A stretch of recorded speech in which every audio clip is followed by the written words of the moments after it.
Against the Ropes podcast.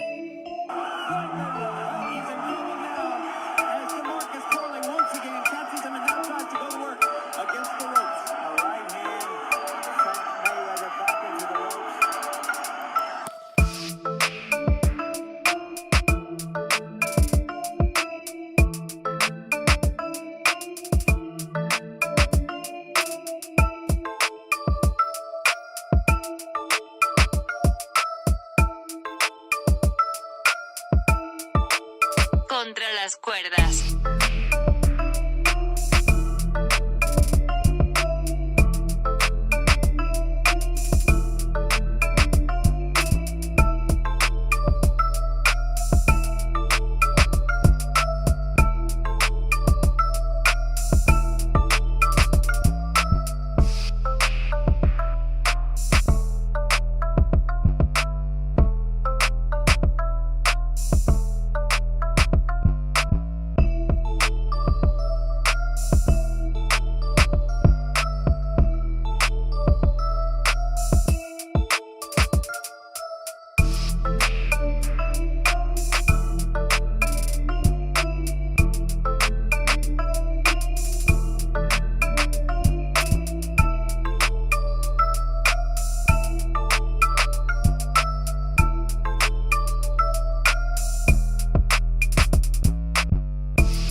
Against the Ropes podcast. And we're live. Ladies and gentlemen, welcome back. AtR podcast, Gio Garcia here alongside Christian Mosqueda, 275 big heavyweights. Back again. We got a lot to talk about. Obviously, we had Camaron Zepeda, Shakur Stevenson last weekend. A couple friends of the show as well. And we got some action this Saturday as well. So welcome back to the show. Let's get right into it. Like you said, Gio, 275, big boys, but we're going to be talking about the lightweights, man. I got to ask you, man, these are two of the most known lightweights, the ones that haven't, gone up with the very best for whatever reason, but two of the hottest names in the lightweight division. One of them gets hate, the other one gets a little bit more praise. Who do you want to start with? All right, we'll go ahead and start with Camaron Zepeda, Chris. We want to talk about something exciting. We don't want the listeners to fall asleep that early. Not tonight, man. Not tonight. So we'll start off strong. William El Camaron Zepeda remains undefeated. Stops Giovanni Cabrera in just 3 rounds. Giovanni Cabrera missed weight by a lot. And he actually had a good start to the fight. That awkward pressure, that awkward jab, made it difficult for Zepeda in the first couple rounds, but those body shots ultimately got to him.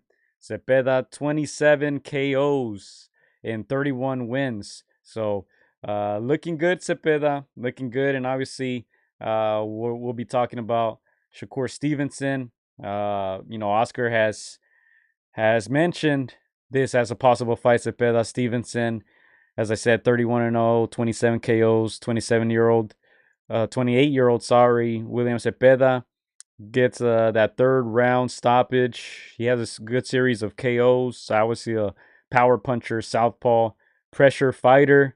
He continues to look good, Chris. So I'm not mad at it. I think, we talked about it last week. Cabrera went the distance against Pitbull Cruz. So obviously people were going to make those comparisons. Look at what Zepeda was able to do now against a guy who was heavier, didn't make weight. And Zepeda punished him. Yeah, no, first of all, these guys are fighting, same weekend around the same time. So it's kind of nice that, at least they're in that collision course when it comes to dates. Having said that, one guy stole the show. I said it in the previous podcast. Even though Camaron has been winning, to me, he hasn't looked sensational since the Tanahara fight. Just doing enough to win. I just been wanting to see that next level, and that's what I saw in this fight. I did not predict he would finish him in 3 rounds, Gio. Obviously, Cabrera's, his knock to fame is that fight with Pitbull Cruz, which he went the distance. So I expected a little bit more, of him. But of course, Camaron Zepeda, just a great pressure fighter. That's why the commentators and a lot of people compare him, to some of the other greats, just on style alone. So very impressive win for Camaron Zepeda. His stock goes up in my opinion. He's moving up, man. Yeah, as I said, still undefeated, power puncher. I don't know. Chris is not too convinced. It seems like with Cepeda, I've been liking his performances. I think the Maxi Hughes one, older Maxi Hughes, took him 4 rounds. You were there. You said the people maybe weren't too excited about that performance live, but he stopped guys like Marcito Gesta. With Jojo Diaz, I think a lot of us expected him to stop him. That fight happened in 2022. I think Camaron is one of those guys to me that finds a way. He finds a way to get the job done. As I said, and then this fight obviously didn't last very long. But it looked like it was going to be a long competitive fight, and he found a way. I think the big criticism with Shakur Stevenson, who I think all of us would agree that he's I don't know how many times more skilled than Zepeda, a better boxer, but you know I think most people who watched both fights would say that the Cepeda fight was better, that it was more exciting, and people want to see violence. They want to see knockouts. That's something that Cepeda does, and something that Shakur doesn't seem to have the power to do. Of course, we're gonna get into that fight and speak on all that Shakur situation. He's a free agent now, all that good stuff. But I like Cepeda. I think obviously, like I said, he's not a as good of a boxer as a Shakur, but he comes forward. He's exciting. He's a southpaw. Goes well to the body. Upstairs, obviously, he has power. So I'm liking El Camaron Cepeda. Of course, like you said, Gio, Cabrera, he had a good, official 2 rounds. That awkward style, that everybody talks about, that unconventional style. He was having some success. Were you shocked with that level of success he was having? And second question, were you surprised once he started feeling the damage that he didn't get up from that knockdown? Yeah, I think he started off well. I was a little bit surprised by that first round, especially, that jab was really making it difficult for Camaron. But look, it's a guy who in his fight with Pitbull Cruz, as I said, boring fight. So it was competitive. I mean, Pitbull wasn't able to hurt him or anything like that. So that was going to be the question, right? Yeah. Was Cepeda going to be able to do it? And he did it. So, yeah, a bit surprised by that success that Cabrera was having in the first round, but more surprised by the way that Camaron solved that puzzle very, very quickly. Yeah, for me, like I was obviously, nobody likes body shots. Once you feel it, it's a whole different, feeling. I was a little shocked that he didn't get up. Obviously, once you hear the 8 9s and you don't see him get up, you're like, okay, he definitely doesn't want, any more of Camaron Cepeda. I was a little disappointed. Of course, you always want to, give a good account of yourself and get extra rounds in, and even in defeat, kind of look good. And I was a little disappointed, that Cabrera at least didn't make this count. He was probably going to get knocked out if another body shot landed. I would have been okay with it then. But yeah, the fact that he didn't want it, I don't know, Jay. That's where the whole giving up mentality starts to kick in.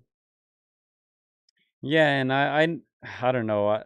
To me, it's just hey, stay down. Like I don't understand why they get up right at 10 and pretend like they want to keep fighting. It's like obviously those body shots hurt, and we're not the ones taking the punches, but it's okay, man. Just stay down. If it hurts that much, just stay down. You don't have to pretend like you want to continue, and get up right at 9 3/4 when the ref is already gonna wave it off. But good display by Camaron nonetheless. I think at 135, it's time for him to get those big fights. As I said, that Shakur Stevenson fight is one that we've been hearing about. There's been interest from Golden Boy, from Cepeda. We'll see what happens now with Shakur, who was working with Top Rank. Bob Arum seems like he won't be there anymore. We'll see what the future holds for him. But for now, I think Zepeda, if they keep giving him fights like this, just continue to get knockouts, and he's building up a good record for himself. 31 wins, 27 KOs. Not bad, right? So I think big fights to come for Camaron. And of course, like they're gonna compare this fight to Isaac Cruz, of course. Camaron's gonna get the nod in this one for stopping, Cabrera in 3 rounds.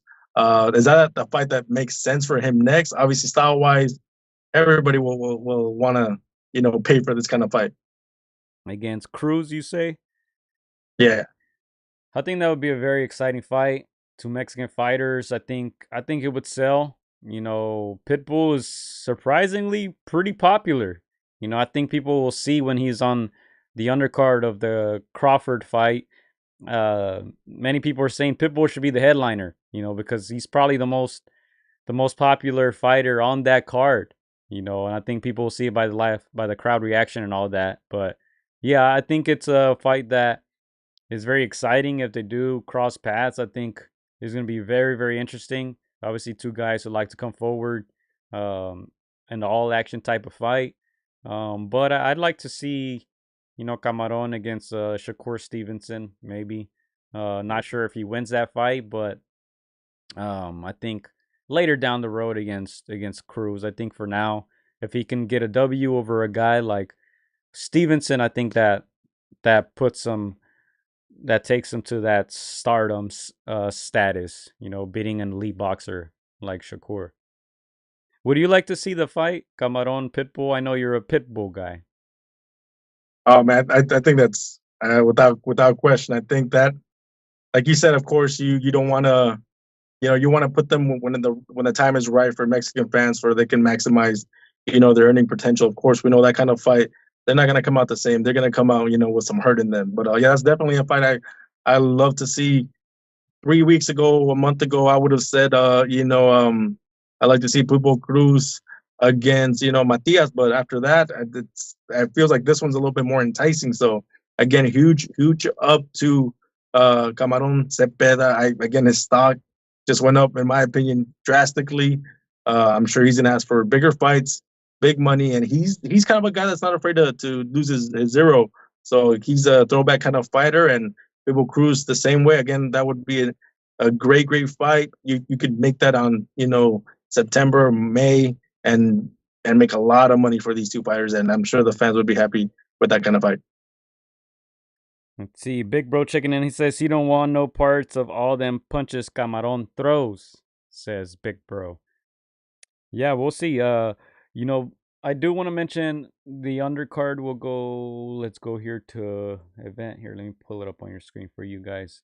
Because we did have a friend of the show, Joel Iriarte, on this card. Where is it? Here it is. He improves to 2-0, second pro fight. Got a second round stoppage this time around. Joel Iriarte 3-0 now. If I'm not mistaken, yeah, third pro fight, 3-0, 3 KOs. They've been putting him on those Golden Boy undercards. I can't say I watched the rest of it. I was tuned into that ESPN card, which had very interesting names on the undercard, but I did want to shout out our boy Joel Iriarte. 3-0, 3 KOs. Recently signed with Golden Boy, and he's looking good, man. Yeah, again, this is third fight in. Just staying busy. Again, we know that the first 10 fights, you're just building up that record. But yeah, man. Again, we've known him since his amateur days. Very impressed early on. He seemed like he's gonna be very promising. So again, these are these busy fights, those fights that you just got to get out, get that experience, get a couple rounds in. Eventually you're gonna want to get that level up. But yeah, man, everybody had to do it. So this is the first years, Gio. By what fight do you want to see him go up against some winning record guys? Let's see. He is, how old is Joel? Let's pull it up for you guys. 21 years old. Man, I think he has a ton of experience. Obviously in the amateurs, multiple time amateur champion. Obviously, he has experience training slash sparring at the RGBA. This guy, anyone you name in that camp, he sparred him. Jose Ramirez, a lot of those guys at 147, he's 140, 147, he sparred. Jackson Mariñez when he was training there for that Rollies fight, he sparred all of them, and from what I hear, you know, he fared well against all those guys. So obviously he has experience, he has a talent. I think 3 fights already. He just turned pro. What was it, last year? No, this year in March. Yeah. I think a couple more years. 10 fights, let's say, and then I'm sure he's gonna become a contender pretty soon. Yeah. Man, I almost want to ask, hey, bro, how much you getting paid out there? How much does Golden Boy shell out, early on in your career? But we'll ask him, behind the scenes. But yeah, man. Again, I know that they're trying to keep him busy. Of course, every fight that he makes, he brings in, some fans that are diehard, friends, family, guys that are just know that he's got, some potential there. So yeah, definitely they want to keep him busy. I remember he said they're trying to make him fight 5-6 times a year. I'm like, yeah, they work for you, Joel. So, again, very exciting kind of fighter. Like you say, he's fought, already pros. When we think of guys that become champions early on, they're already sparring these title holders. So, he's got a wealth of experience, and hopefully we see him in many more fights. But remember, you are the driver of your career. Big Bro says Iriarte beats Barrios, Staniones, and anyone not named Boots at 47 right now. I mean, look, he's that good. He's gonna be a problem for anybody. He's 6'1". He's strong. He has power, obviously. Like I said, ton of experience, amateurs, sparring at the RGBA. That's the best sparring you can get out there. So he's definitely ready. I think he's gonna continue to get KOs, and like I said, once he hits like 10, 11 fights, I think they'll start putting him against some of those contenders. And yeah, man, give him 2, 3 years. I think he'll be up there. Hopefully, he can stay at 147. Let's see, he made his debut at 142. I'm not sure he can get down to 140, but if he can stay at 147, he's going to do a lot of damage in that division. But let's go ahead and move on to our next topic. We have to do it. We got to talk about Shakur Stevenson. He got a bunch of new nicknames this past weekend, Chris. Before we get into that stuff, let's talk about the fight itself. I'm not even exaggerating. I think I actually took a nap during the fight. Not gonna lie. I missed probably the middle part of the fight. And I'm like I said, I'm not exaggerating. I actually took a nap during the fight. I was tired. 4th of July weekend. But hey, he earns a unanimous decision against Artem. I forgot his last name. Doesn't matter, Chris. Doesn't matter. Yeah. But he got another W, and we'll get into the stuff after. What were your thoughts on the fight? Again, it was. If you see all the articles, they all say about the same thing, Joe. It was not impressive. He did just enough to win. Nothing spectacular. We know he's talented, but he's not the most exciting guy. He's one of those fighters that knows, like, hey, I just gotta get the W. If sometimes I don't have to please a crowd, I'm not gonna do it. It's just, again, he's extremely talented, but his fights are just lackluster. He just doesn't do enough to excite. So yeah, again, another lukewarm kind of a fight, in my opinion, for Shakur Stevenson. 22-0, 10 KOs. He's 27 years old now. He was fighting in his hometown. His own people were leaving. The people in the crowd were leaving, Chris, at your own home. I mean, that's all really you got to know about this fight. I read something on Twitter. He was going off on Twitter. He was saying that that ESPN was paying them to leave. He was throwing out all these conspiracy theories, saying that Top Rank hates him. Of course, he threw that race card like Crawford did. He said Top Rank can't build any black fighters, this and that. We'll get into it, but the fight itself, to stay on that, we won't stay on the fight itself too long, but we do got to talk about it. Did we learn anything new from Shakur? Yeah, to me, no. I know he's good, but I also know he doesn't, mix it up enough. He doesn't let his hands go enough. Again, he's becoming what Floyd was for that period in his career when everybody was just saying that he was boring, that he was running, and that's not a good look. Yeah, look, he fought a guy, Artem Harutyunyan, who had already lost to Frank Martin. Before that, he fought Edwin Los Santos. That was that Thursday night fight. That was probably the worst fight I've ever seen in my lifetime, not even exaggerating.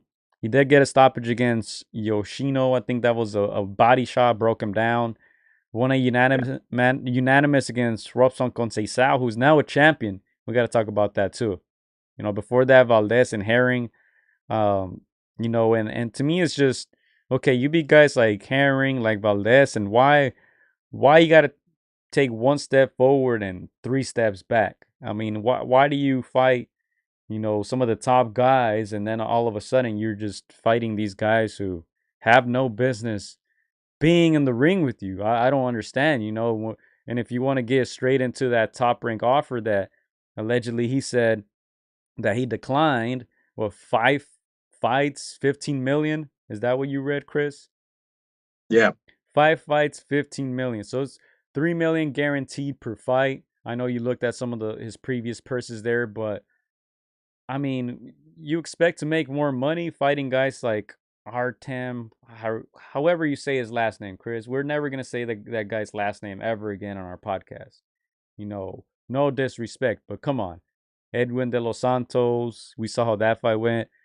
Shushiro Yoshino, like you're fighting these guys and you want to make more money. We just went off on Benavides for fighting Vostik and Tank Davis for fighting Frank Martin, not putting up the numbers because obviously people don't want to see these fights. So to me, man, these guys are so entitled.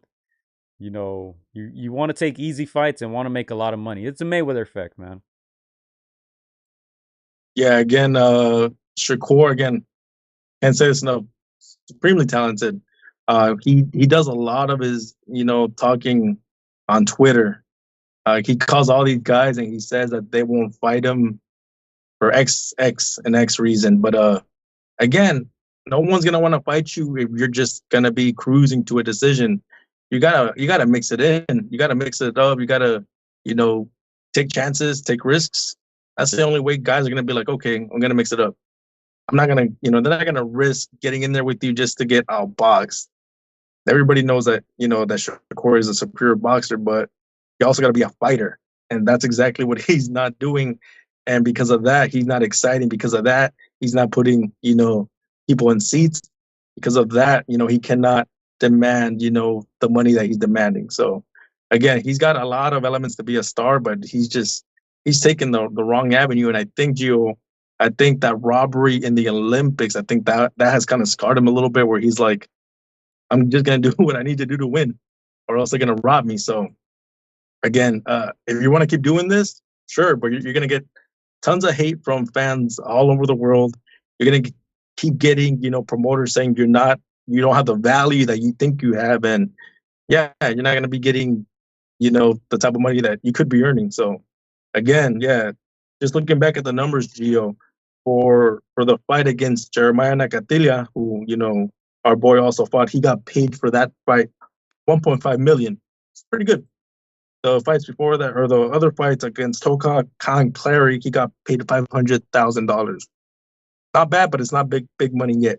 Against Felix Caraballo, he got paid $450,000. So again, it's way below the 3 million.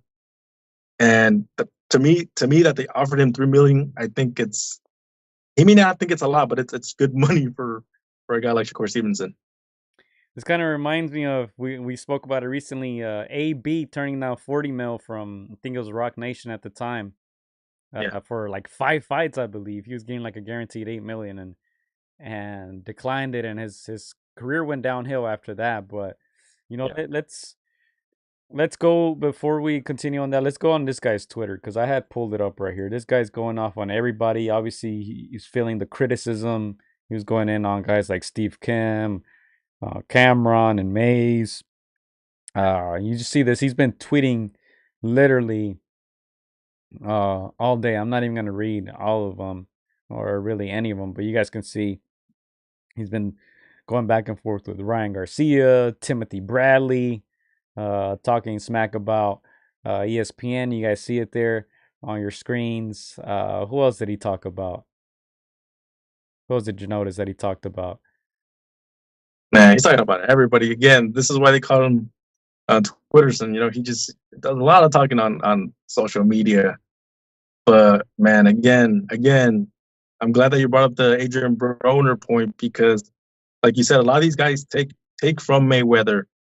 One of them is not losing their own. Second is like thinking that the man is out to get you. And sure, we know that there's a lot of corruption. There's a lot of promoters out there that try to get their money and try to pinch you for yours. But yeah, man, again, you're not even pretty boy yet. Don't think that you're money made when you're not even pretty boy yet. So a lot of these guys, they should take these deals, and then once they get past that, once they get that money, then they can ask for more. If they fight some name fighters, and if their style is complementary to their values. So for now, I think it's, even though again Shakur Stevenson thinks he's worth more than that, $3 million is more than what he's been getting in some of his previous fights. And hey, five times a year, you'll get paid $15 million in 1 year.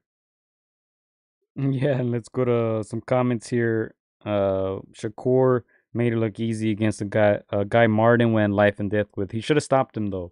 He also says Twitterson got cooked by Mason Cam though. That was the most memorable moment of this whole event. And I want to show you guys this comment right here. I hadn't read this before, but I just ran into it now. This is Shakur Stevenson on Twitter a few hours ago.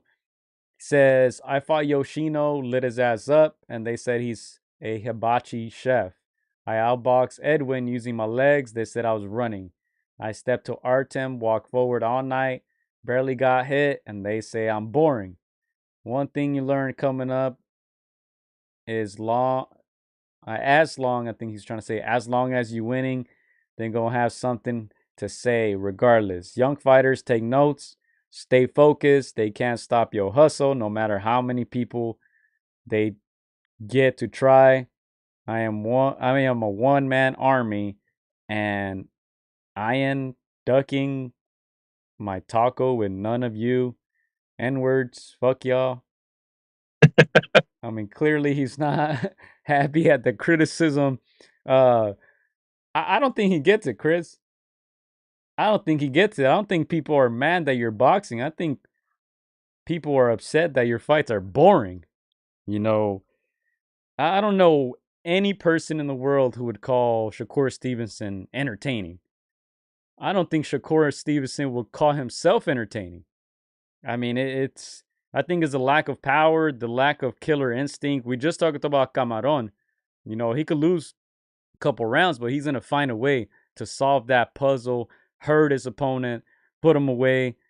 As you said, Shakur, it doesn't seem like he's willing to take those type of risks. And maybe he is. Maybe we just rate him too highly. Maybe he's just not him. Maybe he just doesn't have it like that. Because if Shakur thinks that, he's being aggressive, like he said, I'm coming forward all fight, but he's not hurting anybody. At the end of the day, we want to see knockouts. We want to see violence. Maybe he just doesn't have it, man. Maybe he's another Devin Haney, just no power. And I've read some comments where people say, oh man, well, the people who don't like this are the people who don't like boxing, or the people who don't watch boxing or don't know shit about boxing. None of us like it. It doesn't matter if you like boxing or not.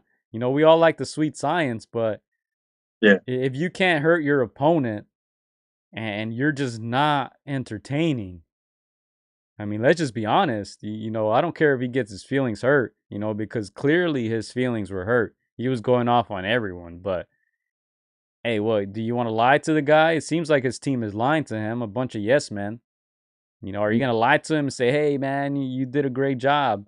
You're, 22-0, and you have 10 knockouts. You're 27 years old. Your best win was probably Oscar Valdez, and then after that, you're fighting these guys. I mean, we got to be honest. He's just boring, Chris. I mean, it doesn't matter if you're a fan of the sport, if you like the sweet science, hit or not get hit. It doesn't matter. He's just not entertaining, and we got to be honest. Yeah, when people say I'll box somebody, they're pretty much just generalizing to hit not get hit. But again, there's entertaining hit not get hit, and then there's boring hit not get hit. When I think of somebody outboxing somebody, I think of when Oscar de la Hoya outboxed Tito Trinidad. Without he got hit here and there, but he's still outboxing the guy. That's entertaining. You're letting your hands go. I think of also Pretty Boy Floyd during his first era. He was Chris, outboxing circles around fighters, and Chris, he was entertaining. Chris. Money Man, what's up? We don't even have to go that far. What did we watch like a week and a half ago? Who did we watch? Bam Rodriguez, right? Yeah, The sweet science is beautiful. It's beautiful, and he finds a way, man. He finds a way to attack and hurt his opponent.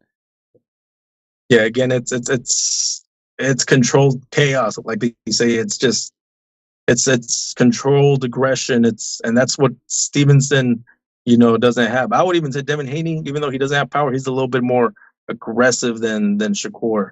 But again, it's just I get Shakur. I think he just lives in his ego because he is very talented on a boxing level and very defensively sound. But again, you just to win people over, to win the fans over, you got to mix it up a bit. Again, don't take you're taking the route of a Rigondeaux in moments. Rigondeaux, even though he was supremely skilled, would stink up shows just because he wouldn't trade enough. I get Stevenson said I'm coming forward, but all right, where's the action? Where's the trade? Where's the combinations? Like these 1-2 pity packs is not gonna cut it. Big Bro said, show him the picture of Crawford sleeping. Crawford was there. That's the thing, man. Everybody's trying to back this guy up, man. And he's there for a reason. If you want to know who his manager is, just Google Jay Prince. Shakur is gonna keep getting opportunities regardless. Everyone's trying to have his back, but let's just keep it real. Look, this was Crawford. This was all of us. That wasn't just Crawford. That was all of us, man. Watching that fight. But let's go to some comments real quick because people are going in now. Big Bro says he needs to lay off Twitter and listen to Steve Kim and other former pro fighters giving him good advice and constructive criticism. Hey man, if 99% of the people who watch this fight are saying it was a bad fight, it was not entertaining, and are fed up with it, I mean, you got to look in the mirror at some point. You can't just say, oh, these guys are hating. Oh, this guy has a big head. Oh, this guy has a shiny head. Oh, man, this guy's a hater. Like, at some point, you got to look in the mirror. Boxing with Frank Bay says, Shakira, another weight bully at that, looking like a middleweight by fight night, and not even a flash knockdown or even hurt a low-level Artem, he says. His own hometown fans were booing and leaving. Come on. Because that's just disrespectful. And like I said, he tweeted something about, oh, man, Top Rank, ESPN hates me. They were paying people to leave the arena. Like, come on, man. Come on, man. Your own home crowd didn't want to be there. Dude, tell me the last time somebody offered me money to leave a fight. Come on, I'll take the money, but ain't nobody has ever offered me money to leave a fight, Gio. I think they're trying to take our money, not give it away. Yeah, it's free money. Where do we sign up? Let's go to Shakur fights. They're gonna offer us money to leave. Man, that's crazy. Big Bro says, I like Shakur, but I ain't watching another fight of his unless he's facing a champion or Murataya or Camaron. And yeah, Robert Garcia says, hey, man, we want the fight. He says, we respect Shakur. He's a champion. Obviously, he's the A side. He can choose whoever he wants. But he's like, man, we'd love the opportunity. Murataya against Shakur. And man, look, one thing I can tell you is whoever fights Shakur, I'm pretty sure they're confident that, obviously Shakur is not going for the kill. So, Maidana went for broke against Mayweather because he knew Mayweather didn't have power. So I feel like once Shakur steps up in competition, I feel like he's gonna have a tough time, man. Obviously, I think he's an elite boxer, good at defense. Most of his defense is him backing up. He has great understanding of distance. On this one, he fought in the pocket a little more. He did get touched up a little bit, but he's not fighting a dangerous opponent. So, and staying on that topic of fighting in the pocket, I think the difference between a Shakur and some of the top pound for pound guys is those guys are comfortable in the pocket. If you watch a Canelo down, sometimes he just walks you down, hands up, and he's comfortable in there. Bam Rodriguez against Gallo Estrada, look at how he got that knockout. He was in the pocket. He was right there within distance, dodged a couple punches, landed 2 hooks to the body, and that was that. Shakur doesn't seem like he's comfortable in there, and it's very interesting because I was just at the wild card last Saturday. I was visiting our boy Kid Kansas, Alan Garcia, and Coach G. They're getting ready for a fight soon, and Right Hook Roxy's getting ready for a fight soon. But that's what they're working on, fighting in the pocket, because that's what she was saying. Like, you got to be comfortable in there. Sometimes you're gonna get hit, and it's not about getting hit. It's just being comfortable enough to stay calm, to see the punches coming, to block the punches, and I don't know if Shakur is comfortable doing that. Maybe his opponents haven't forced him to show that part of his game, but as I said, it's just not entertaining boxing. And we can be honest, this is not about the sweet science. This is not about liking pure boxers or disliking pure boxers or liking a style over another. This is just not entertaining, and we got to be honest. Yeah, and again, I think Shakur knows that. I think he, like you mentioned, he's got some intangibles that he does, better than everybody else when it comes to like foot movement, lateral movement. Again, he's one of the most defensively sound guys. He just, picks his shots. Doesn't throw as many combinations as other fighters. And when you throw combinations, you're risking. He doesn't want to risk. So again, I think he knows exactly what he does well, and he doesn't want to risk. The fighting in the pocket is one of the most entertainment ways you could bring fans in. You mix it up, you take chances, you get hit.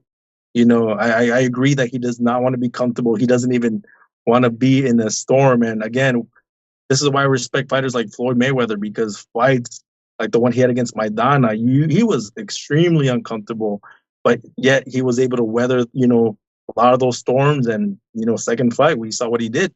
He solved that puzzle. So again, for a guy like Shakur to get out of his own, ego, and to gain fans and to get value, he's gonna have to, fight and force himself to be uncomfortable, even when it's not to his benefit. But again, if you want to continue taking that blueprint, be our guest. He will continue winning. He will continue to put, people to sleep. You will continue to get criticized, and you're just gonna have to take it. Going back to that offer, Chris, 15 million, 5 fights. It sounds very low, especially because I compared it to that AB deal that he had on the table, 40 million. I think it was what, 5 fights or whatever it was. Yeah, go ahead. 5 year, Something like that. 5 fights or 5 years. 40 million, 5 years. Let's say you fight twice a year. So what, 40 million for 10 fights? But yeah, I mean, yeah, Hey, again, it's still more. It's still more than this one. No, what is this? 15 million, 5 fights. But is that valuation fair? I know it sounds low, but is it fair? You mentioned some of Shakur's previous purses, and considering he's not a guy who sells, a lot of people were saying that this arena wasn't even half full. I saw, I think Clarissa Shields posted a video inside the arena showing a lot of fans and stuff, but I don't even think they opened that top part of that arena. It might have been 5,000-6,000 people in there. So, Shakur's not a guy who sells. He's never sold a pay-per-view in his life. Is that valuation fair, or was Top Rank being cheap? Was Shakur right to walk away from that deal? I think it's fair for everything that we just mentioned about his value. I think it's fair. Obviously, Top Rank is gonna feel like they can make more off of that, so they probably do value him more, and that's what a promoter, a business should do. At the same time, we just said it. Each performance that you had before, it's either going to put you seats for the next fight or it's going to take away, and that's exactly what it's doing. I think it's taking away seats just because he's not fan friendly. So I think Top Rank is gambling a little bit. I think they overvaluated him. I'm sure he thinks he's valued way more. That's why he turned it down. But I think it's fair, and I think he made a mistake not taking this value. I don't know who else is going to offer more. There's going to be offers, but I don't see it being much higher than this. So yeah, again, I think he made a mistake. He should have taken it. Get those fights out of the way quick, and build some star power by taking chances. But again, he's not worth that pretty much. Well, he did say he was going to be better off without Top Rank, and to me, hopefully this motivates him to step up.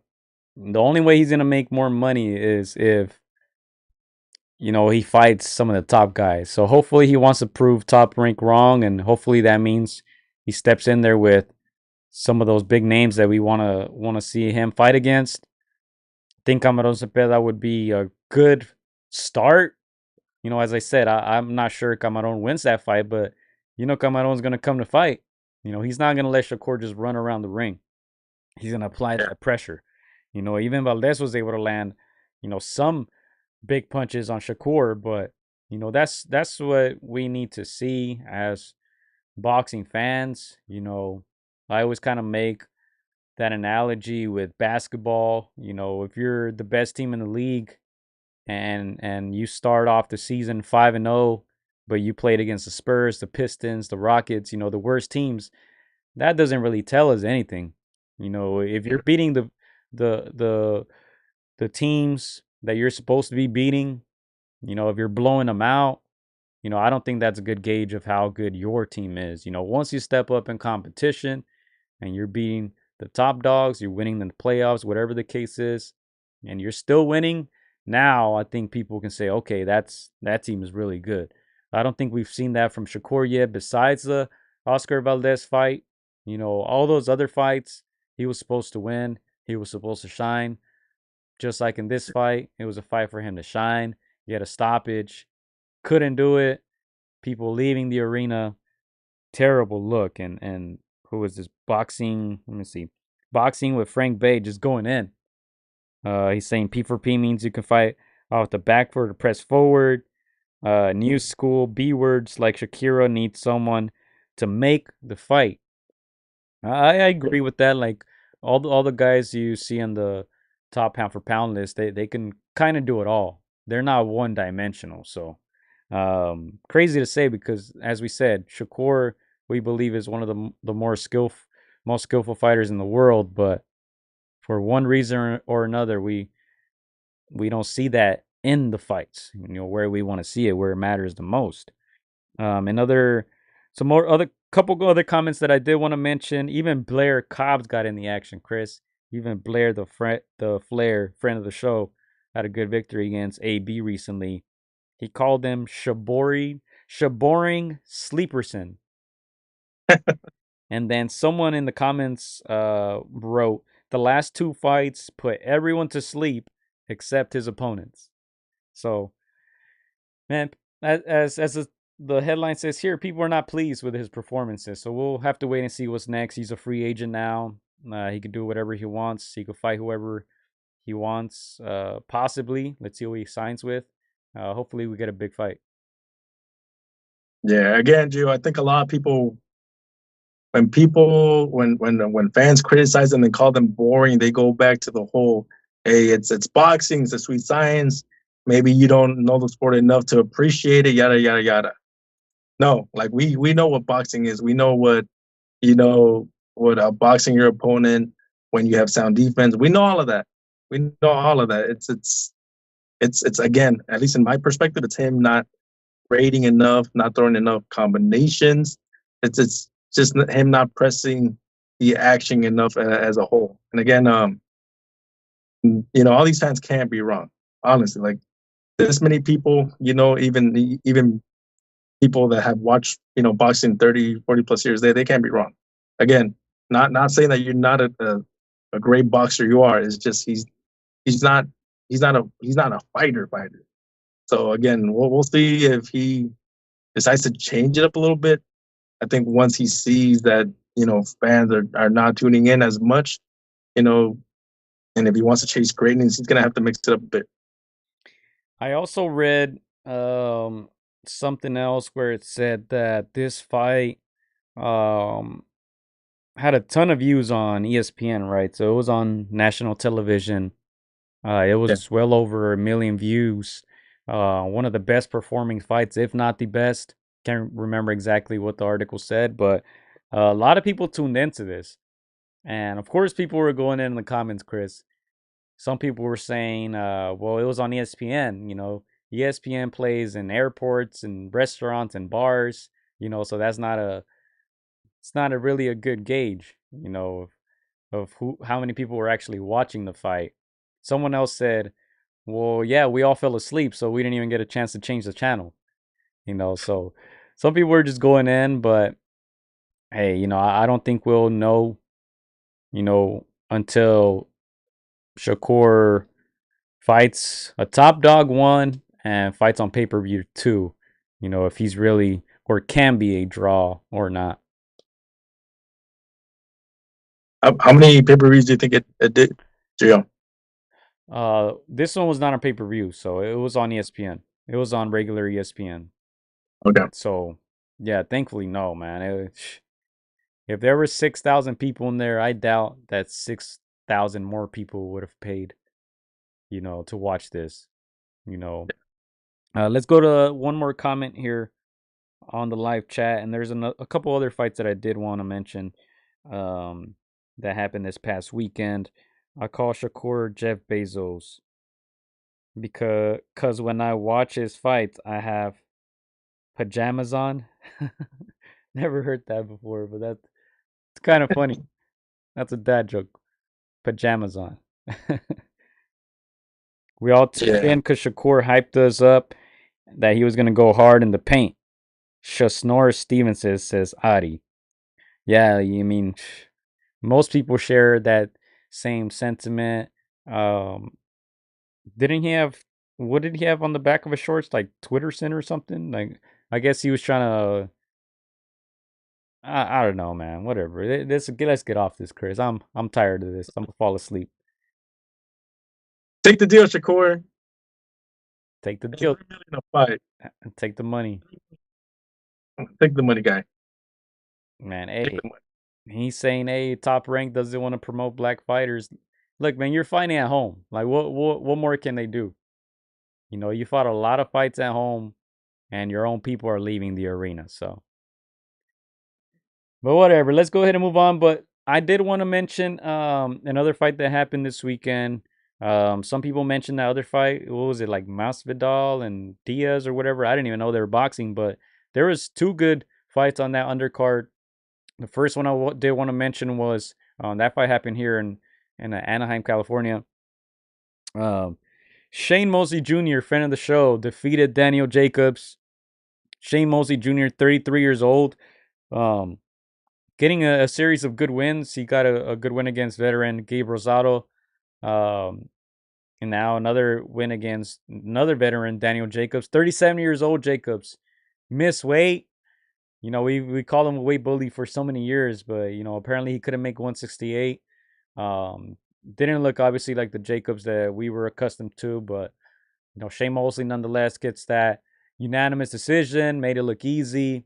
And, yeah, hopefully he gets a big fight. Like, as I said, Shane Mosley Jr., 33 years old, got a couple good wins now under his belt. And I'm liking him. He's looking better and better.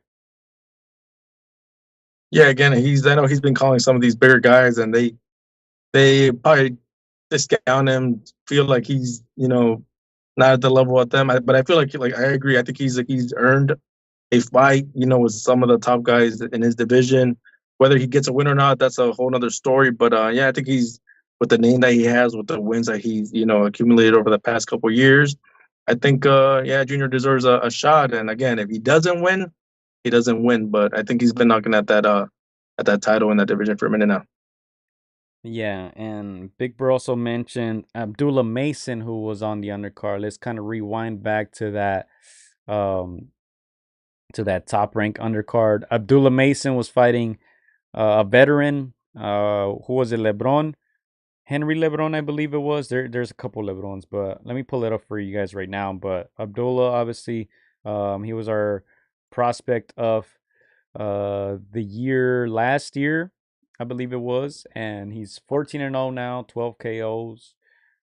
Still young, 20 years old. He is it up here? Oh, they don't even have it on. Yeah, Luis Lebron right here. TKO in the third. He already has another fight lined up next month. He's young. He has already fought one, two, three times this year. It's barely July, and it seems like they're gonna keep him active. But this is a guy that I'm sure a lot of people wish Keyshawn Davis was, and wish that even Shakur was. This guy's exciting. Southpaw, very good boxer, still very young, and he has that power, Chris. That power. That's what we want to see. Knockout. So Abdullah Mason looking very, very good. Yeah, he's already got another fight lined up, and so they're trying to stay busy, trying to make bands out of this kid. He's got everything that we've said makes a guy exciting. Of course, first 14, 15 fights, obviously that level is going to get higher and higher. But yeah, man, again, he reminds a little bit of Raymond Morataya, where you knew early on, these guys are talented. These guys are going to be contenders. These guys are one day going to be title holders. So yeah, again, just enjoy this early ride right now, because one day we're going to pay pay-per-views for this kid. Yeah, that's Abdullah Mason. Who else do we have on here? Obviously we can get into that. Oshaki Foster against Robson Conceição. Foster had that WBC strap. I'm not gonna lie, I had this fight on. I wasn't paying much attention to it. Every time I looked over, to me, Oshaki Foster had the fight under control. And then Yeah. let's pull up the scorecards here, because a lot of people are saying this was one of the worst robberies that they've seen. One judge had it for Foster 116, 112.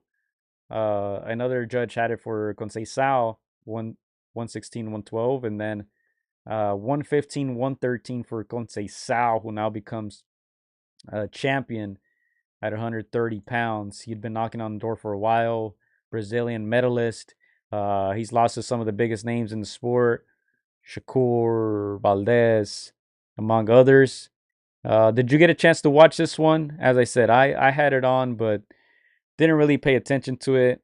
I saw Oshaki kind of dominating, so I was like, he's gonna get the W. And there was a lot going on today. I think there were some Copa America games. There was the action on the zone, so I had a ton of different screens. To me, that was one of the less interesting screens. But then when they announced the winner, I think everyone was like, "Wait, what just happened?" Yeah, no, I didn't see it in real time, but I obviously, just like everybody that heard it was a robbery, went back, saw it in moments, and yeah, dude, it looked like Foster was in control, majority of this fight. Some good rounds. We're going Saints out here and there, but nothing that would say that he was gonna, walk away with the victory. So, man, this one's up there right now for robbery of the year, up there. I can think of other ones. I'm sure there's other ones right now that I can think of, but yeah, this one right is taking the cake right now. Again, Conceição, it almost feels like, the boxing gods kind of gave him this one because of the Shakur fight. You can tell, like, if Shakur wanted to mix it up with this power puncher, he probably would have gotten caught. And so, I mean, again, I think it was a robbery, but those boxing gods kind of giving Conceição one. Yeah, and let's go to a comment here. Um, uh, let's see, who was it? Alex says they're all ducking the Mexicans. Let's keep it real. Morataya, Zepeda, and Pitbull. Let's go ahead and talk about Morataya because he is fighting this weekend, 20-0, 16 KOs, 27 years old. And let me tell you this, I think it's going to be hard for him to get a big fight, because I think he's going to destroy a guy like Tevin Farmer. Tevin Farmer, let's see how old he is. Let's see if it says it on here. 33, not too old, only 6 years older than Morataya, but he does have those 5 losses. At one point, he was the top guys at 130, I believe. Um, now fighting a strong 135 pounder in Morataya. I don't think he'll last all 10 rounds. And look at Morataya. He's been fighting some tough guys. Diego Torres, that was a tough one, 18-0.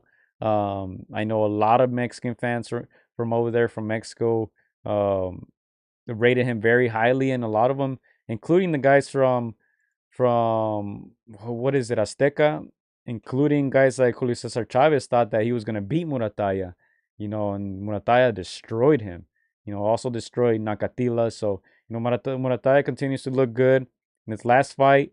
Didn't look the greatest, but, I think this is a great chance right here to shine, to get a KO. And I'm not sure guys are going to want to get in there with him because he can box. Um, Very, very smart fighter, and he has that power as well. 16 KOs in 20 fights. So look out for him this Saturday against Tevin Farmer. He's on that Janibek Alamhanala undercard. Janibek, who's fighting an undefeated fighter, Andre Mikhailovich. I went ahead and looked at his box rec. Not very impressive. Obviously, like I said, undefeated, 21-0, 13 KOs. Fighting out of Russia, representing New Zealand. But you look at his record, he just fought a guy 37-17, 16-0, 5-1. So he's kind of all over the place, 0-3. Not the busiest either. Not the most active fighter. Should be another KO for Janibek, but yeah, I'm looking forward to that Ray Murataya fight. Yeah, I'm sure there's other fighters that are more dangerous for Raymond Murataya on his resume, but Tevin Farmer is probably the most accomplished guy that he can have on his resume. Before he moves up to bigger and better things. But yeah, man, I'm sure Tevin Farmer's gonna want to rewind the clock a little bit. I'm sure he wasn't expecting to lose that title to Jojo Diaz back when they fought. So I'm sure he's thinking, maybe I can shock this youngster here. But like you mentioned, Gio, Ray's is too big, too young, too overall well rounded with things like power, skill. So yeah, I would be a little surprised if Tevin Farmer were to make it a distance. So again, he's a tough little bet. He's gonna put up a good fight, in my opinion, the first six rounds, but Raymond should get the TKO. So can't wait to see him perform again. One of the quietest guys, but does everything in that ring, and he does it all right. So yeah, man, can't wait to see him perform. And again, Janibek, again, he's that one guy that nobody really wants to fight. Not a lot to gain from fighting him. Nobody really knows him, but he's the goods at in that division. So yeah, I can't wait to see him perform again. Another quiet guy, quiet on social media. Got probably two of the quietest guys on social media that really perform when it's time to fight. Yeah, and I think it's time for Janibek to step up. Obviously, they mention him as one of the more avoided fighters in boxing, 31 years old, representing Kazakhstan. But yeah, I think it's time to step up, fight some of the champions. He's an exciting guy, southpaw, ton of power. He's delivered some very good KOs in the past few years, but I expect nothing different in this one, KO, and then hopefully move on to a bigger fight. But let's see what else do we have on that undercard. I don't think I took a look at the whole thing. I'll pull it up right here for you guys to check it out. Ruben Villa against Suleiman Segawa, Charlie Shiki. Boy, Boots is fighting. Yeah, Boots is fighting on the zone, correct? Yeah. Boots Ennis. I can go ahead and pull that up, but prediction, do you think, are you going with Raymond KO? I'm gonna go with Raymond KO. Even though Tim Farmer, I think he's gonna be a tough little guy. I think he's gonna be tough, and Yeah, but I gotta go with Raymond KO. All right, same here, and I think Janibek gets a KO as well. But let's go ahead and talk Boots Ennis. Jaron Boots Ennis, 31-0, 28 knockouts. How old is he? He's about to hit 30, right? What is he, like 27? Something like that. He's a young 30. Well, look, Yeah, he's gonna stay young. He's a young 30, almost 30. If he continues to take these fights, Romain Villa, Chuk Dalzian, I didn't make that up. He's really fought these guys. Clayton, Thomas Delorme, Sergey Lipinets, Chris Van Herting, fought a lot of old guys there. Not an impressive resume. He is a very good fighter. A lot of people think he can challenge Terrence Crawford for those straps at 47. Just his resume isn't very good, man. So he better get a knockout against David Venasian from Russia. What fight do we remember him from? Terrence Crawford, of course. Terrence likes to fight those random European guys. Yeah, this should really be. He also lost to Shane. Is that the Shane Mosley? He did. He lost to an older Shane Mosley in 2016. Oh no, he actually beat. Sorry, he beat Shane Mosley. David Avanesian. Probably the last time I'll be saying that name too on this podcast. But anyway, yeah, I expect the KO from Jaron Ennis, who now has that IBF strap. He's the actual champion now. So we'll see what happens with that. But yeah, another one of those fights just for him to shine. Yeah, and I'm for Boots Ennis. I mean, this one, it has to be a knockout. He needs to win. He needs to shine. Like you said, he's highly touted by a lot of fans, a lot of boxing experts. That when you see him fight, you can tell he will one day, in my opinion, have a title. Well, he does have a title, but like actually earn. Win a I feel title. like one day he will, be the guy in that division and at welterweight, the way Terrence was, the way Errol was. But I don't think it's his time yet. I don't think he can compete even with an older Terrence Crawford. And Errol Spence, damaged goods. Errol Spence, I can see him giving him a fight, but right now, he's still not there. Yeah, but I think above all that is when you fight, guys you're supposed to beat, get them out of there, knock them out. And Boots has been doing that. So, we can't be too mad at him as of now. Big Bro says he just turned 27, but, at some point we'll be asking more of these guys, especially if they're upgrading you to the real champion, right? Yeah. But let's go ahead and talk about another young man who will be fighting. It's actually Friday. They're going to show this on ESPN. We briefly mentioned it during that Bam lead up to the fight. This man has been sparring with Bam in camp, getting ready for his fight. 51-4, 41 KOs. Chocolatito Roman Gonzalez will be fighting in Managua, Nicaragua, against Robert Barrera. 27-5, homecoming fight. He hasn't fought in almost 2 years, since December of 2022 against Juan Francisco Estrada. That was both of their last fights, obviously before El Gallo fought Bam. I forgot he had beat Julio Cesar Martinez too that same year, Chocolatito.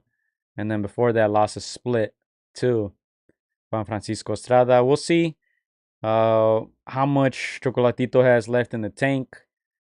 This should be a fight that he should win against a guy with 5 losses. But good to see him again. I'll be tuned in on Friday night on ESPN. Yeah, 37. You almost wonder how much he has left. Honestly, Joe, the fight with the Ray, that's one of those fights where I thought that the younger way maybe was gonna, usurp the aging veteran, but Chocolatito looked great in that fight. Completely took him to school. In his last fight with Gallo Estrada, I actually thought that Roman won, in my opinion, even though he didn't get the decision on the scorecards. So honestly, even though he is older, he is aging. Reflexes are not as crisp as they once was. He's pretty sound outside of that, the hellacious knockout, against Sor. He's again a former pound for pound fighter, so he's not too far off, skill wise. Again, it's just that age, but yeah, I'm excited to see his return to home. Again, it's close to retirement. He's still sparring with guys like Bam. I'm sure in those sparring sessions, he's starting to see, like it's somebody else's era, and I'm not sure if we get that fight. I'll let you guys, give you guys thoughts if we ever do get that fight. But yeah, again, it's exciting to see him even at this age still compete, at a very high level. Again, we just gotta appreciate him while he's still here. We think of guys like Canelo, a few years left. So again, future Hall of Famers, gotta just enjoy the ride. Yeah, and he only lost twice to Soren Visa and twice to Juan Francisco Estrada. Those two to Gallo, split decision and majority decision. So very close fights, close losses. As you said, you thought he won at least one of those, So yeah, good to see Chocolatito back in Nicaragua. He sounds ready. He was training in camp with Bam, so yeah, I'll definitely be watching this one. Big Bro says he got robbed in that second Gallo fight. Um yeah, so Chocolatito, that is Friday, Managua, Nicaragua. Yeah, and again, Gio, future Hall of Famers. Again, sparring with guys like Bam. We seen what Bam did to Gallo. I'm sure he's still getting some really, really good rounds. So I expect the knockout. Don't know too much of his opponent, to be honest, but definitely I'm thinking if it's a hometown fight, it's maybe, you know, to celebrate his career, to celebrate, the stretch home. So I don't know if you want to, put in your prediction, but mine's I'm gonna say a knockout for Chocolatito. For sure. Same here.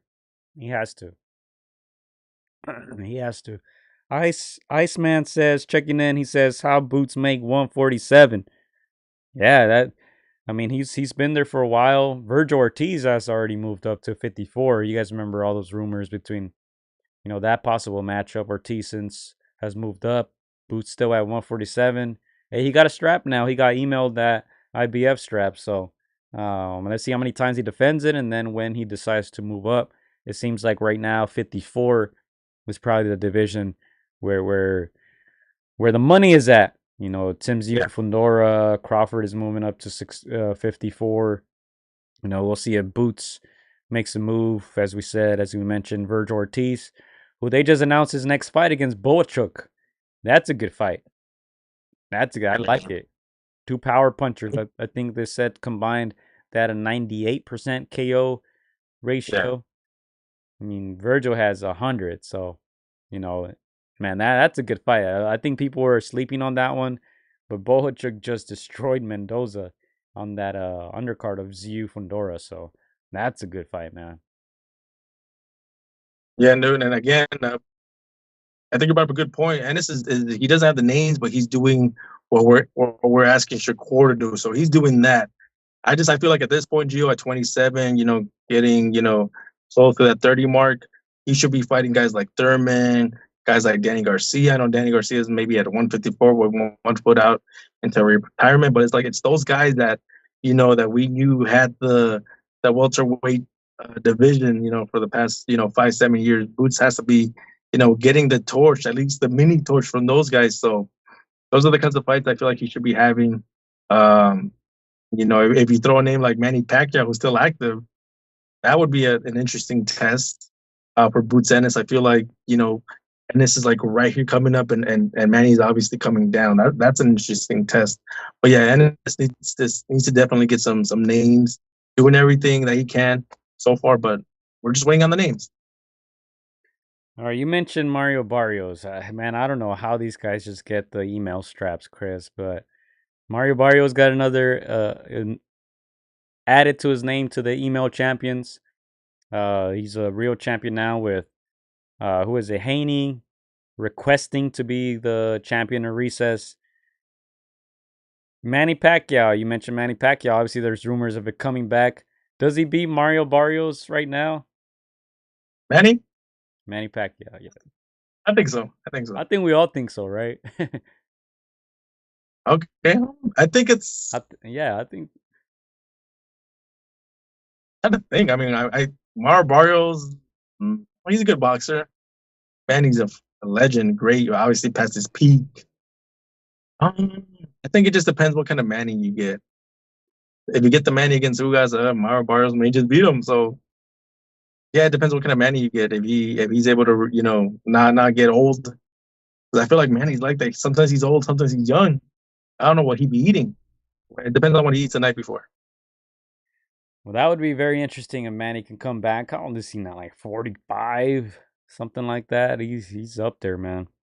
But he might be favored against Barrios, man. No disrespect to Barrios, but come on now. Keith says, "Big bro, get out of here." He's been ducking and he's been once upon a time for a while now. Big bro says, "No, he lost to Ugas. He's done. Stay retired." For Manny. Manny's 45. Manny's 45. He'll turn 46 in December. He needs to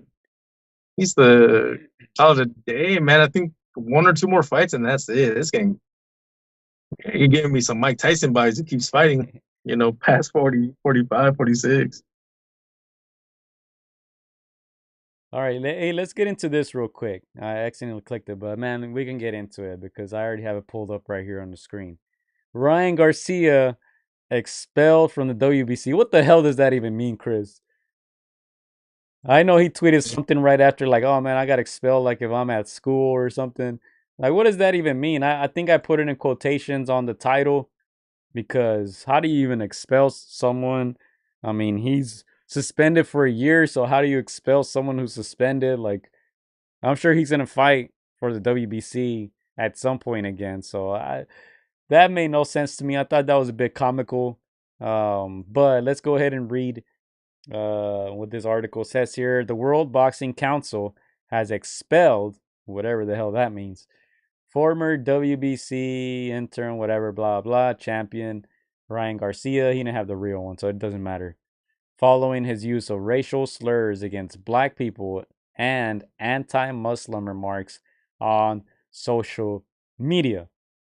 The expulsion announced last week comes after Garcia was suspended for a year by the New York State Athletic Commission following a positive test for performance enhancing drugs. All right, so did you see what he said? I'm gonna be honest, I didn't see what he said. I did read some articles. I didn't myself actually see any videos or anything. I don't know if they were out there, if you can find them. I didn't see it. All right, so to my knowledge, he said some things against the Muslims, I think. Again, I'm just getting off of context because I also didn't dive into it. But from my understanding, and you guys correct us if we're wrong, but it seems like he said something against Muslim Yeah, people. Maybe he said some other stuff, but that's the biggest one that I took from it. what Yeah. I'm asking is, did you see the video, or did they delete it right away? It's got to be somewhere. Or did he write? Did he tweet, or what was it? I think there was a video. You guys correct us if we're wrong, but yeah, Yeah. the one they took him down, but I just heard that it was rant. I think against Muslims. I think he said I don't know. He said the N word, but yeah. Again, it's crazy. I mean, we already know that Ryan's a little one man circus, but to have him expelled, Gio. If you're suspended, you're allowed to come back. Expelled, going back to our high school, years. If you get expelled, you're out and you have to go to another school. He's So is that he's not he going. can never come back to the WBC, Gio? He's not going to another school, Chris. He's gonna come right back once he's ready again after that 1 year suspension. They're gonna make something up like, "Oh, Ryan, has apologized and took these courses and did this and that, and now he's ready to come back. He's a better man." That's what they're gonna say. But no, he's definitely not going to a different school. You'll be seeing him fighting under WBC at some point again. I mean, as Big Bro says, um, let's see, he's expelled for a year until he serves his suspension. We Be Corrupt, aka WBC, is just virtual signaling.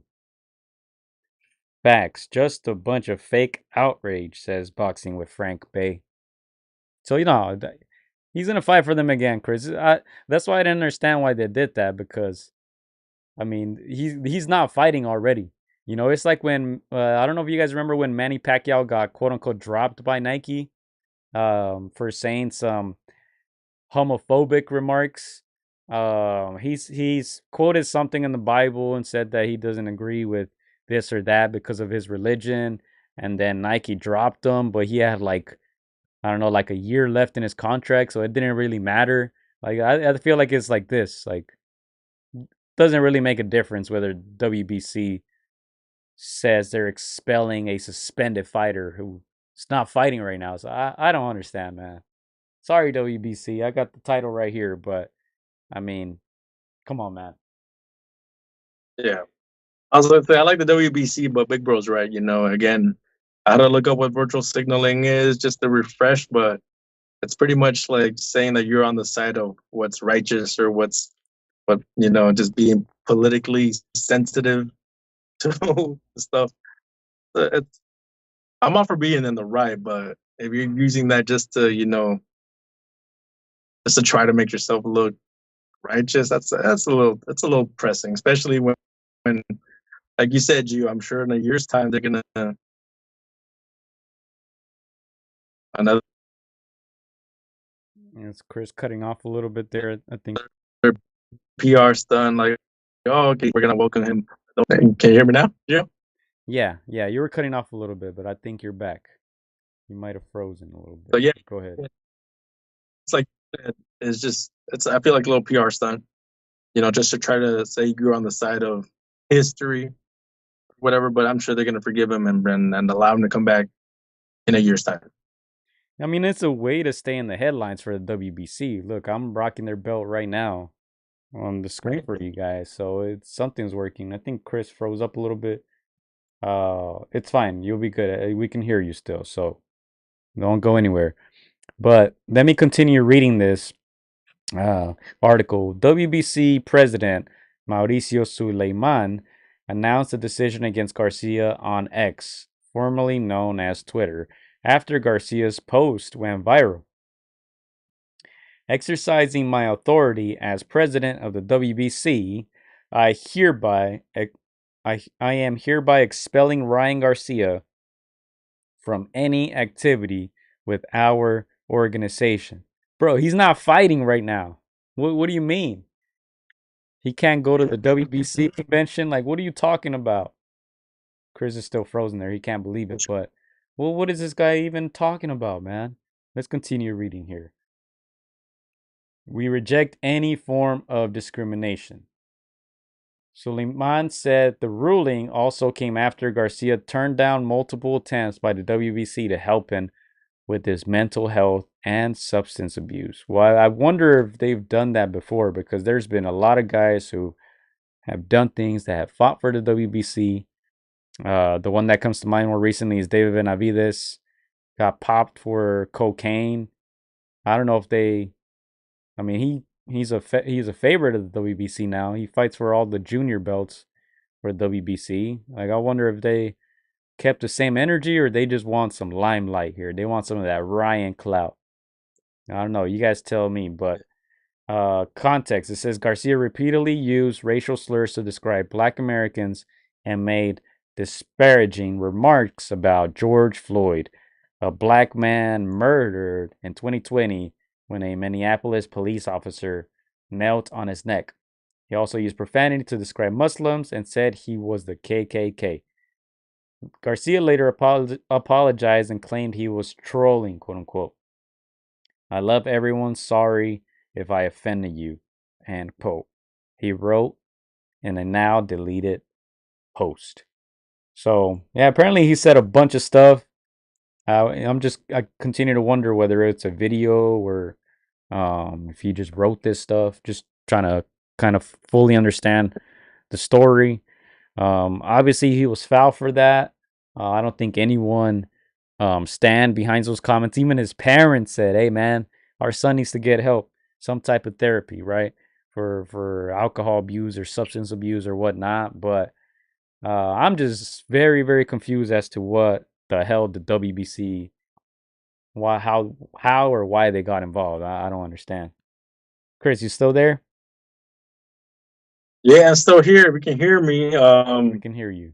I'm sure there's, African American fighters that, maybe have, connections, obviously, with the WBC. I'm sure they told them you have to denounce this. And again, uh, yeah, I mean, in a way, now seeing some of this stuff, I see how they had to denounce it. But again, we also know that it's a PR machine. So again, I do agree that Ryan Garcia is a little bit off the rails. I do agree with Big Bro in that he cannot continue to use mental health as an excuse. I agree that maybe he should get help. Again, there's moments where you think he's okay, and then there's other moments where you're like, yeah, he's definitely not okay. I'm sure he gets a lot of passes because he's a cash cow. His popularity on social media, his pull. So a lot of people give him passes, but yeah, man. Again, some of these things, yeah, you just don't say.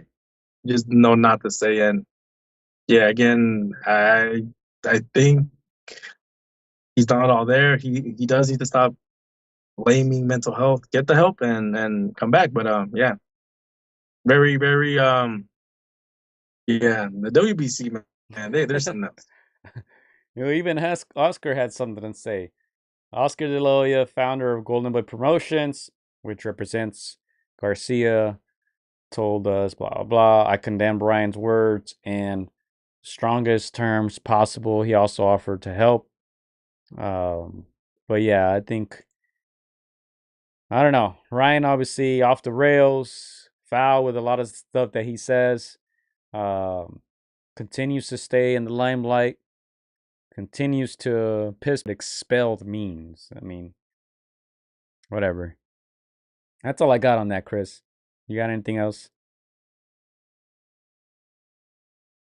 No, again, I Ryan Garcia has been maybe the biggest roller coaster of 2024. Sometimes it's been good. Sometimes it's been entertaining. Sometimes it's been good for boxing, and other times it hasn't. Other times it hasn't been good for his image. It hasn't been good for his brand.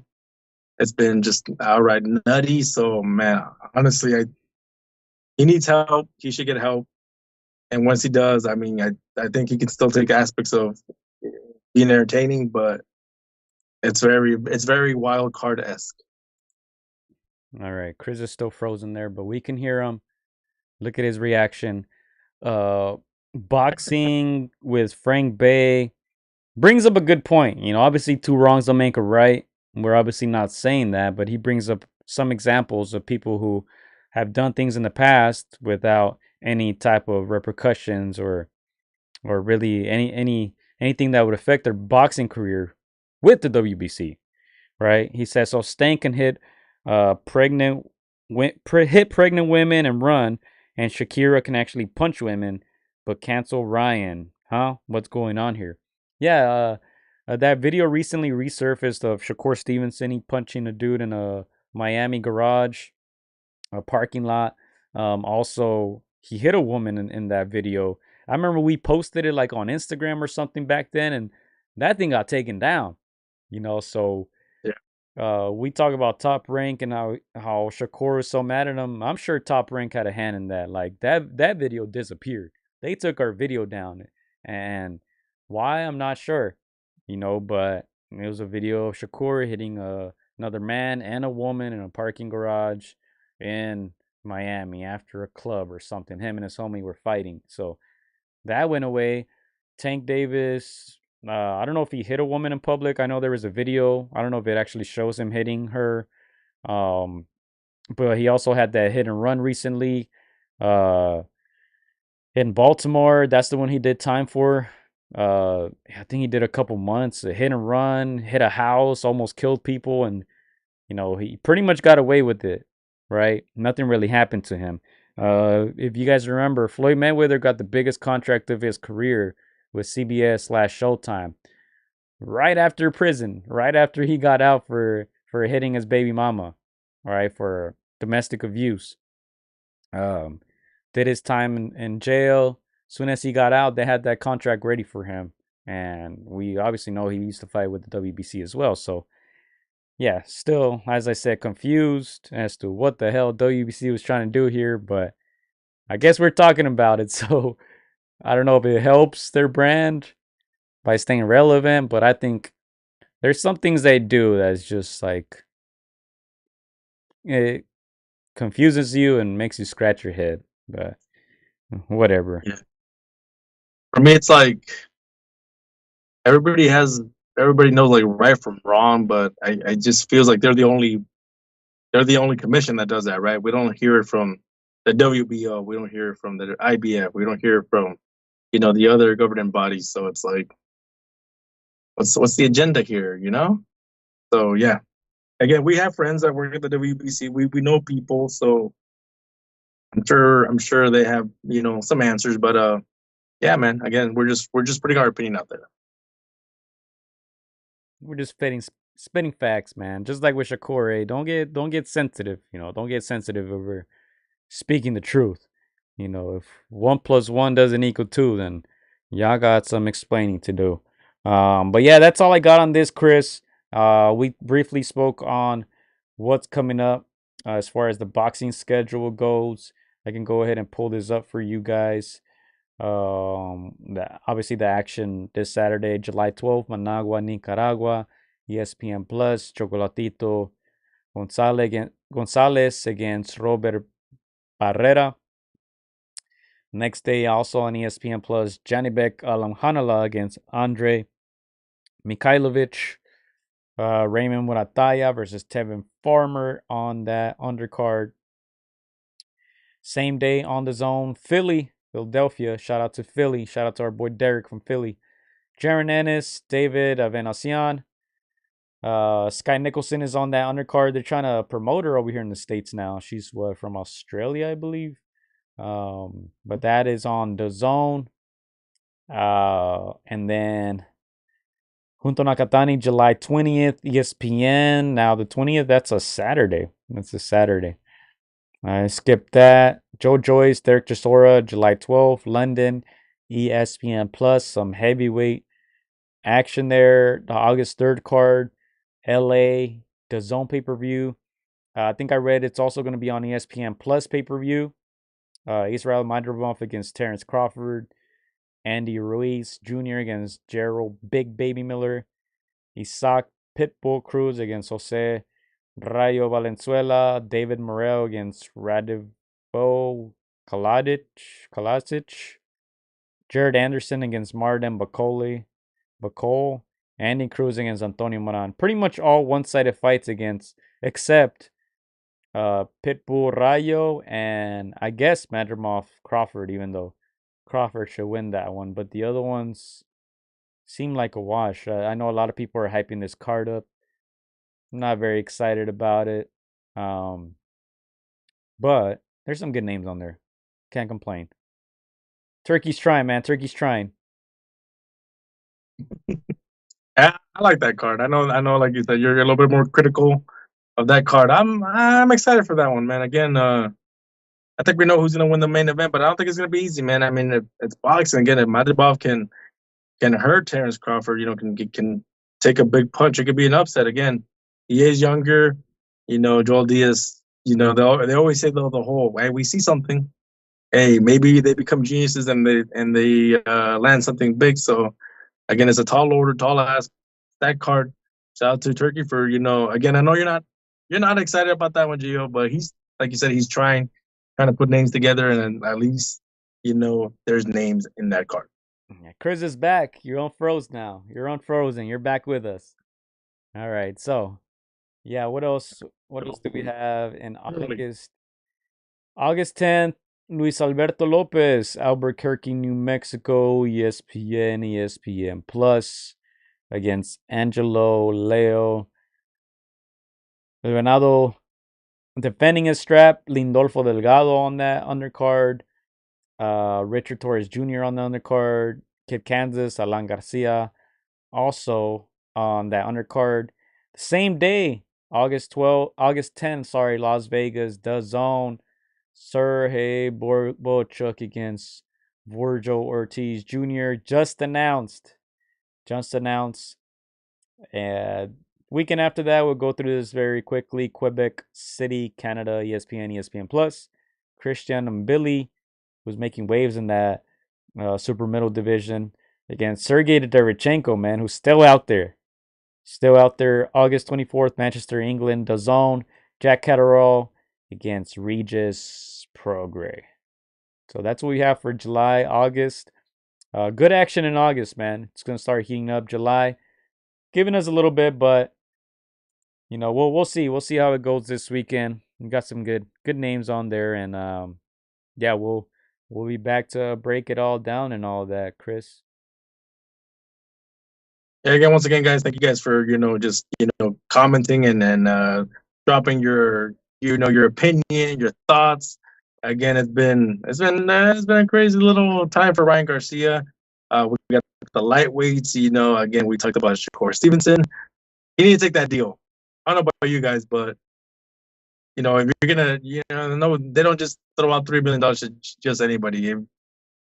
Take that deal, man. Take that deal. Again, shout out to Camaron Zepeda. We got his number. We'll try to reach out to see if we get him on the podcast. But yeah, I think he did an excellent job, finishing off Cabrera in under 3 rounds. Again, I think his stock goes up, and he's chasing names now. So yeah, man. Again, thank you guys for being part of this podcast and dropping your thoughts and your comments.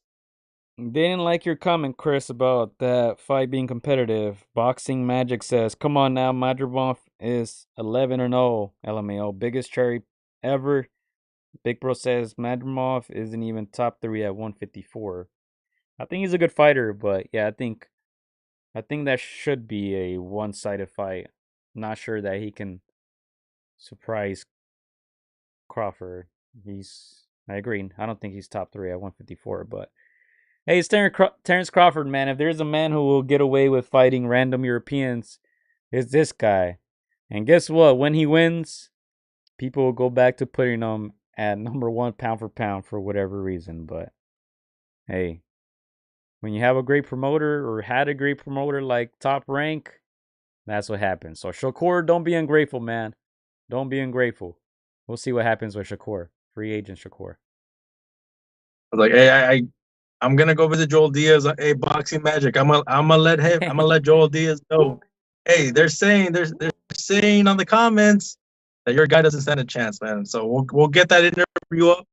We'll put it up next week. We'll talk to Joel Diaz, and yeah, man, you guys are gonna have to talk to him. No, don't talk to me. Oh, he's gonna bring the receipts. All right, but yeah, that's all we got. Quick reminders. Friends of the show fighting. Raymond Murataya, Timur Farmer this weekend. Joel Iriarte just got a good victory, 3-0 now. Right Hook Roxy will be fighting in Commerce July 26th as of Friday. A few tickets left from what I hear. And of course, Alan Kid Kansas Garcia, August 10th on that Venado undercard. Boxing Magic says, it's facts though. He's doubling down. All right. Yeah, no, guys, thank you guys for being part of the show. Again, Gio is based out of LA. He, covers wild card and that area. I'm over here in Indio, Coachella Valley. So a little bit closer to Joel Diaz in that camp. Obviously, Madrimov in that camp. MJ, who's, getting closer to that in-the-way fight, getting closer to getting that fight. So we'll be covering both ends of the SoCal coast. And if you have any questions that you want us to ask these coaches directly, feel free to drop them in the comments. All right. And that's that. Thank you guys. As Chris said, thank you guys for joining us. Thank you guys for keeping that chat lit. Thank you guys for joining us live. Shout out to those of you who will be watching the replay. We appreciate it. And have a great night, man. Hey, if you're having trouble sleeping, just put a replay of that Shakur fight, man. You'll fight right asleep. Hey, it worked for me. It worked for me on Saturday. Trust. I'm not even exaggerating. Not even lying. I took a nap during that fight. I had to take a good 10, 15-minute nap. Woke up feeling good, but woke up to the same. The fight was the same from round 1 to round 12. So I'm just saying, if you guys are having trouble sleeping tonight on a Tuesday night, maybe some of you guys are on the East Coast, we're staying up, or overseas. We know sometimes we got some people from Australia on here. If you're having trouble sleeping, man, just throw on the Shakur fight. It'll help you out, we promise. Yeah, that's all we got, mate. I'm gonna try that. I'm gonna try it. You guys tell us if you guys tried it and if it works. All right, man. Thank you, guys. We'll be back soon. Thank you, mates. Let's go, bro. Let's go, you blokes. Take the million. Take the 3 million, Shakur. Hit up Twitter right now, see what else he's saying. I'm sure he's still on Twitter.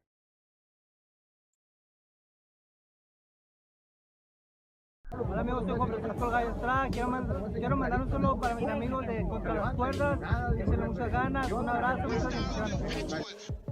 Shout out to Against the Ropes. You know what mine is? Let's box, bitches. It's almost fight night. Shout out to Against the Ropes. Thank you for the support. Keep doing your thing. You're doing a great job. So thank you and best wishes. Huge shout out to Against the Ropes. Shout out to Against the Ropes. Thank you guys for the interview, and hope to see you guys soon. Against the Ropes, always doing the right thing. Shout out to Against the Ropes, man. I appreciate you guys for having me, taking the time out your day.